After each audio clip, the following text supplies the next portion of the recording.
Hey everyone, today I want to show you where, how to test, and tips on fixing the sunroof drain holes in your F60 MINI Countryman, ranging from 2017 to 2024. Something good to check before every rainy season so there's no blockage and keeping water from draining where it shouldn't, like in your car.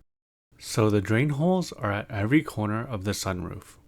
You only have access to the front ones obviously, since the rear glass doesn't move and is far away. Sorry it's a little hard to see on camera, but it'll be obvious in person. There's like an 8mm hole that is surrounded by some plastic parts sticking up. I think it's to keep big debris out like leaves. So the front holes drain out into the front doors at this rubber spout. And for the rear, it is under the tailgate at this hole here and one on the other side.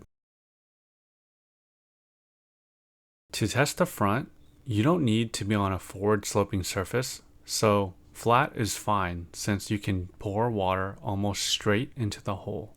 Then you should see water flow out at a good rate, and you can make a judgment on if all the water had seemed to leave the car.